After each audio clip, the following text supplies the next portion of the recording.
Shana Tova.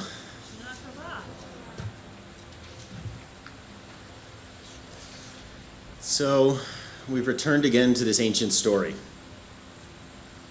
This story that we've used to help begin our new years for generations. The Akedah, the binding of Isaac. I think we get so used to the apologetic reading, the readings that are forgiving of Abraham, that place him in a historical context or suggest that this is actually a story about how we don't offer up our children as sacrifices. I think sometimes we get so used to these apologetic readings that we miss how awful of a sugya this is, how awful of a story this is.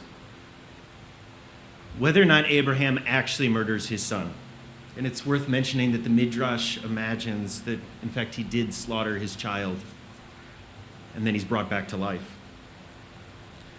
He's violated the core obligation that parents have to their children, to keep them safe, in a way that must forever reverberate in Isaac's life. In the same way that childhood abuses and traumas, particularly when they come from those that we love, so often do. Isaac is a person, as a character in our ancient tribal stories that we call the Torah. He never really comes into his own after this. He's best remembered through the stories where he's the object, he's being acted upon. The child to be slaughtered in the Akedah, the old man to be tricked in the story of Esau's stolen birthright. And the harm and trauma that Abraham causes at the binding of Isaac doesn't end just with Isaac. The Midrash teaches that Sarah Imenu, Sarah, our ancestor, heard word that Abraham had slaughtered their son as a sacrifice to their God, and she died of grief before hearing that Isaac yet lived. The Torah frames what's been asked of Abraham as a test, and yet I have trouble seeing this as anything but a test that he fails. Perhaps ancient ears could hear this story and unquestioningly accept what Abraham did as definitionally right, since God asked it of him. But I doubt that.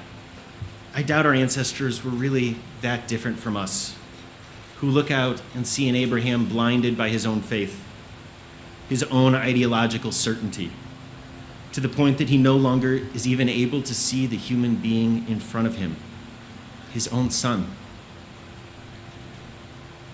There's ironically something so human, so relatable about this Abraham.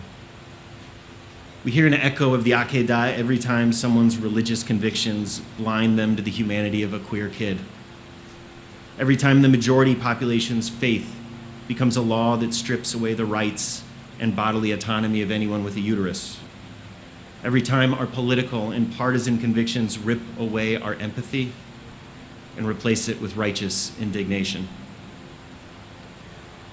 We see it even in the lead up to the binding itself.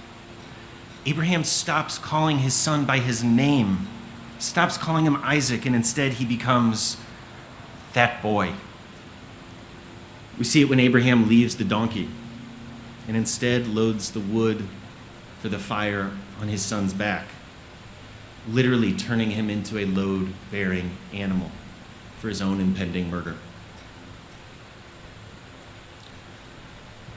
Living 1,000 years ago, Moshe ben Maimon, a great philosopher known as Maimonides or as Rambam, looked out at all of us so certain of our own truth, and he called us the worst slur he could imagine: idolaters.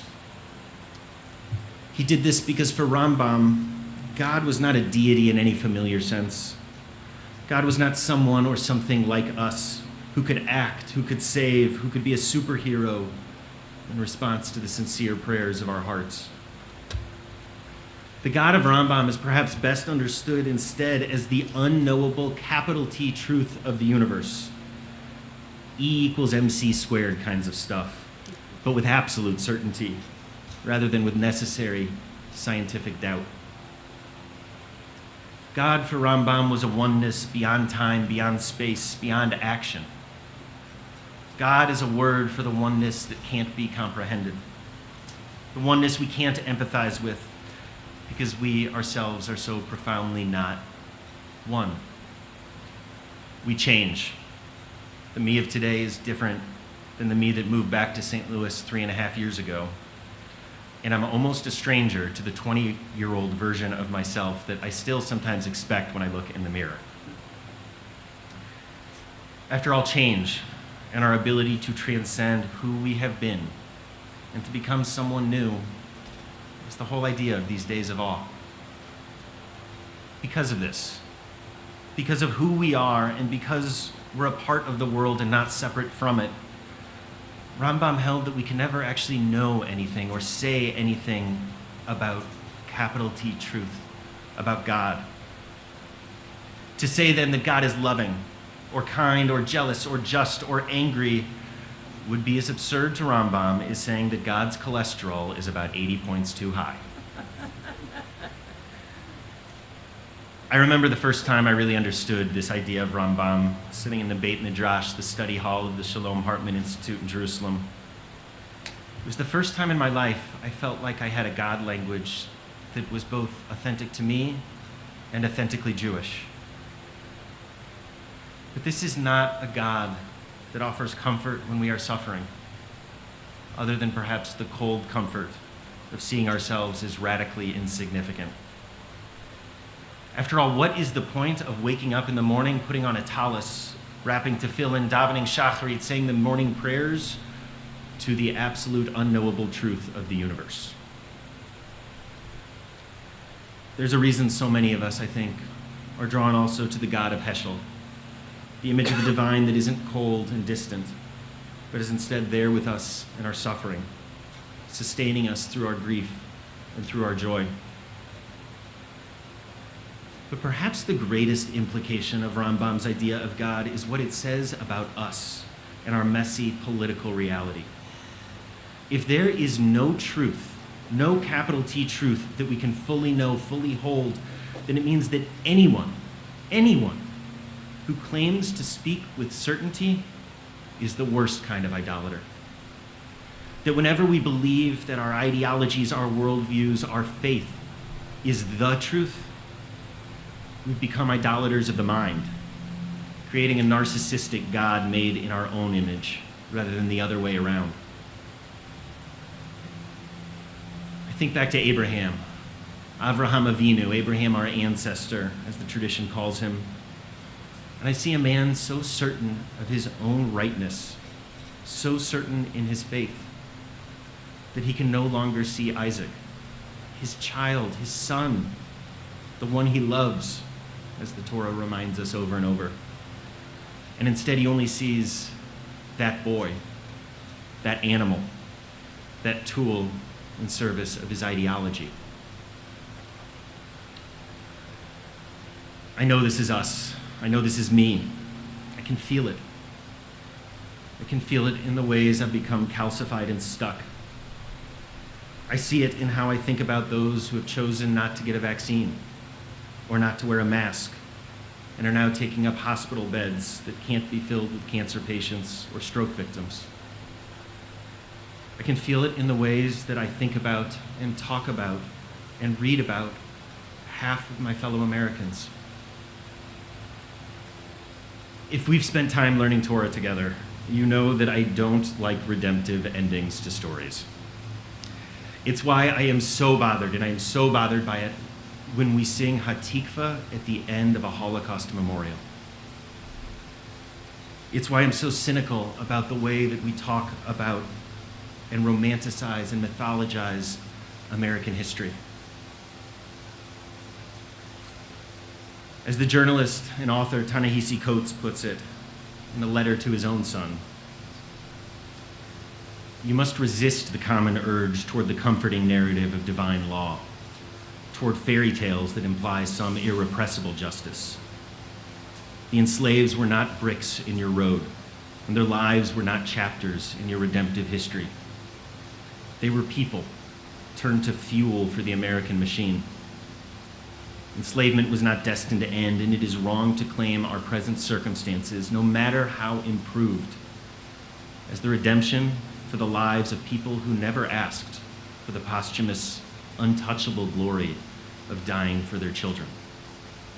Our triumphs can never compensate for this.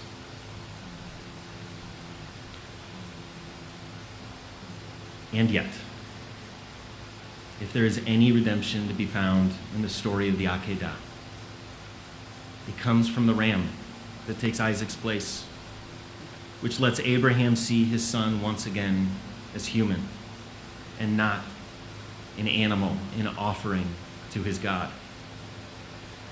It's this ram, this horn, this shofar, that becomes the symbol for the work that we are called to do during this time. The sound that is designed to shake loose the calcifications within our souls and to open us up to the possibility of our own wrongness. Tshuva, the process of becoming the person we always should have been. Tshuva starts by tearing down the palace walls of certainty that protect us from the truth of our actions and of our impact.